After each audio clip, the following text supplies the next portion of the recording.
Mana ko'rib turganinglarda do'stlar, bugun o'zim ham qaror qildim shu saunadan foydalanishga. O'shaning uchun bugungi soat 11:30 ga saunadan foydalanish uchun nima desa bo'ladi, vaqt belgilaganman. Albatta hozir soat 10 dan 15 minut o'tibdi. Bizda deyarli 1 soat vaqtimiz bor. Shu fursatdan foydalanib, ozgina ko'rsatib, sizlarga tushuntirib, baribir ma'lumotlarni berishni niyat qildim. Bu ko'rib turganinglar saunalar, masalan, har xil tashkilotlarga tegishli. Bu yerda 10 tacha sauna o'rnatilgan. Bu albatta turistlar oqimi ko'p kelgani uchun bu Byorvikaga, opera atroflariga, shu sababli bular ham shunaqa tashkil qilishganki, odamlar, turistlar o'zgacha taassurot qoldirsin Oslo, Norvegiya haqida degan ma'noda. Mana shunaqa Osloni hokimiyati tarafidan shunaqa tashkil qilingan. Bu yerda har xil tashkilotlar o'zini nimalarini, masalan, har xil nomlanadi bu tashkilot otlari bilan. 10 ta bo'lsa 10 ta tashkilot shu hokimiyatiga bergan. Hokimiyat bularga nima qiladi? Albatta bu tekin emas. Hokimiyat nima deydi? Finansirat qiladi bu narsani. Demoqchimanki, masalan, agar ishdan chiqqan bo'lsa, bemalol buni tortib, lotka bilan, qayiq bilan tortib ketib, boshqatdan ta'mirlab, yana qaytarib olib kelish imkoniyatlari bor. Ko'rib turganim, mana bu taraflarda lotkalar, o'zini lotkalari bor. Nimalariga kelsa, sharoitlariga kelsa, bu yerga kelganingizda birinchi narxi misol 260 ming bir kishiga, 260 kron bo'lsa, Norvegiyaning kronida 280 ming atrofida so'mda bo'ladi, O'zbek so'mida. Va shu pulni to'laysiz, ichida sochiq berar ekan. Agar sho'rtdagi nima deydi, saunaga kiradigan jihozlaringiz bo'lmasa, ular ham beradi, sizga berib turadi ichida. Lekin oylik abonament qilmoqchi bo'lsangiz, bir so'mda 500 ming atrofida bo'lar ekan. Bir oyda xohlagan kuningiz, misol vaqtingizga qarab, o'sha vaqtni belgilab, bemalol kelib foydalanishingiz mumkin. Lekin oldindan zakaz berib qo'yish kerak bo'ladi, chunki bular faqat zakaz bo'yicha ishlaydi. To'g'ridan to'g'ri, kamdan kam ishlaydi. O'sha kuni men o'zi kirmoqchi edim, imkon bo'lmadi. Yo'q dedi, sen oldin o'shani ilovasini yuklab olib, registratsiyadan o'tgan bo'lish kerak ekan. Masalan, registratsiyadan bu yerda ID kod, QR kodlar orqali o'tiladi. Что siz har qayerda norvegiyaliksiz, Norvegiya fuqarosiz. Lekin kelgan turistlarga boshqacha narx ko'rsatiladi, chunki ular shundoq kelganda turistman deydi. Ulardan rasmiylashtiradi, bemalol kirib nimasini qilib ketadi. Lekin qonun qoidalariga rioya juda qattiq rioya qilinadi. Odamlarni to'g'ridan to'g'ri rasmga olish mumkin emas ekan. Ochki, mana bunaqa ochki, video ochkilarda umuman yurish taqiqlanadi. Chunki bu odamni boshqa odamga bo'lgan xavfsizligi nuqtai nazaridan shu hisobga olingan. Lekin bu juda ham ko'rinishidan juda ham qimmat saunalarga o'xshaydi o'zimni olib qarasa. Misol, to'g'ri bizda O'zbekistondagi ko'pchiligi misol 260 ming bunaqa dengizda bo'lib ishlatish pul emas почти bizda hech qanaqa. Ko'pchilik bu imkoniyati bor bunaqa saunalarda. Demoqchimanki, Norvegiya shunaqa qimmat davlat bo'lib turib ham mana shunaqa odamlarning ehtiyoji bo'lgan narsalarga minimal qaraydi. Bunaqa mana shu yaxshi ketyapti, misol, shundan pul qilib olaylik deb katta pulni qilinmaydi. Minimalni summasini hisoblab odamlar, har bitta fuqaro bemalol kirib o'sha puli yetadigan darajada bo'lishi kerak. Mana shu saunadan el qatori bemalol foydalana olish kerak.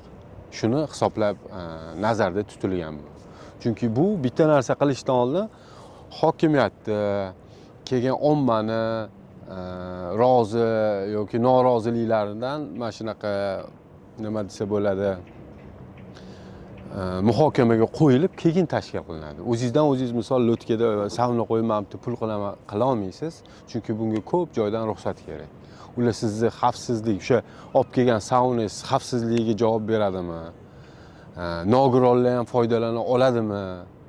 Unga kirish, chiqish, suvni atrofidagi xavfsizliklarni hammasini hisobga olib, o'sha darajaga yetkazib berishingiz kerak. O'shanda kelib ruxsat olib ishlatishingiz mumkin. O'z boshimchalik bu yerda odamlarni o'limiga olib kelishi mumkin. Bir xil farzandlari bilan keladi, qirg'oqlarda tushib ketishi bor. Har xil hodisalar bo'lishi mumkin. Keyin ichida ichimliklar sotilar ekan. Ichimliklari ham bor. Choy deysizmi yoki sovuq misol napitkalar. Men ichdim, limonadlar ham bor ekan, yaxshi. Alkogol mumkin emas bu yerda. Keyin maxsus kiyimda yurishingiz kerak. To'g'ri, lekin bitta to'g'ri bizga to'g'ri kelmaydigan joyi ham albatta bor. U отдельно saunalar ekan, odamlar kiyimsiz yuradigan saunalar ham mavjud. Endi odamlar, har xil odamlar bor. Qanaqa qarashingizga bog'liq. Shunaqalar tashkil qilingan.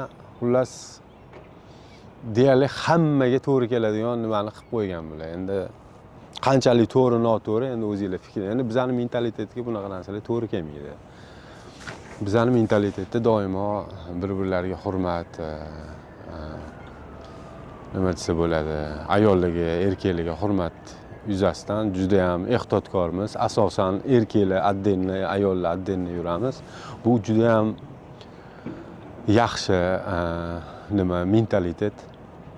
Chunki hamma o'z yo'lini bilish kerak. Ochiq oydin u yurish ham bizga yarashmaydi, to'g'risi. Buni saqlab qolganmiz. Endi saunaga kelsak, saunalar juda ham top darajada qilingan. Ichkarilari issiq, issiqki, temperatura o'lchaydigani bormi? O'tirish, ya'ni isib ketganda odam o'tirib mana zinaga o'xshagan nimalari joylar qilib qo'ygan. Bemalol kirib o'tirish ham mumkin.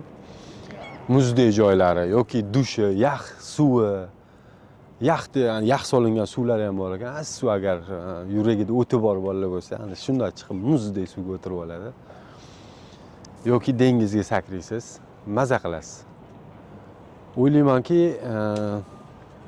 qachonlardir mana turistlar, misol o'zimizdan o'zbekistonlik ba'zi bir sayyohlar keladigan bo'lsa, bemalol aloqaga chiqinglar, men sizlarga bemalol aylantirib ko'rsatib, shu joylarni, Osloni, Norvegiyani hayoti bilan yaqindan tanishtirib, o'zingizlarni taninglarni his qilib, ko'zingizlar bilan ko'rib, sayohat qilish imkoniyatlari bo'ladi, xudo xolasa. Va albatta bemalol tortinmasdan aloqaga chiqinglar. Imkon qadar yordam beramiz. O'ylayman bu kontentlarimiz qiziq bo'ldi sizlarga. Bu saunani mana narx-navosini aytib o'tdik, qulayliklarni aytib o'tdik, xavfsizliklari juda top darajada. Chunki odam hayoti turganda bu yerda nima qila olmaysiz. Hazillashib bo'lmaydi. Bunga bee'tibor qoldirish mumkin emas. Byorvika oldin port bo'lgan, qarovsiz port bo'lgan, hozirgi kunda milliarderlarning joyi, ochig'ini aytsam. Osloni qoq markazida bu yerda eng kichkina bir xonali 20 kvadrati menimcha bir 2-3 million dollardan oshiq bo'lsa kerak deb o'ylayman. Lekin narx-navosi bilan qiziqmadim, chunki men shuni ko'rinib turibdi, qimmatligi u yog'iga o'tmadim, to'g'risi. Men pulim bo'lganda mana shu yerda yashamasdim, to'g'risi. Hatto yaxshi, chunki bunaqa farzandlaringiz bu yerda bilmadim qanaqa katta bo'ladi. Mana shunaqa o'zimga tinch yashasham, o'zimiz sal qishloqroq joylari bo'lsa, Oslodan tashqari, o'sha yerda uy, kulbacham bo'lsa, o'sha yerda bo'ladi. Tabiat qo'ynida, o'rmon yaqin, mazza qilib yashasa bo'ladi. Podpiska bosishni unutmang, do'stlar bilan ulashib qo'ying. Albatta bu qiziq ma'lumot bo'ldi deb o'ylayman. Norvegiyani Oslodagi, mana Oslo fjordlaridagi saunalar. Like bosishni unutmang, do'stlar bilan ulashib qo'ying. Rahmat, sog' bo'ling. Yana kelasi kontentlarimni xudo xolasa siz azizlarni kutib qolaman. Sog' bo'ling, salomat bo'ling.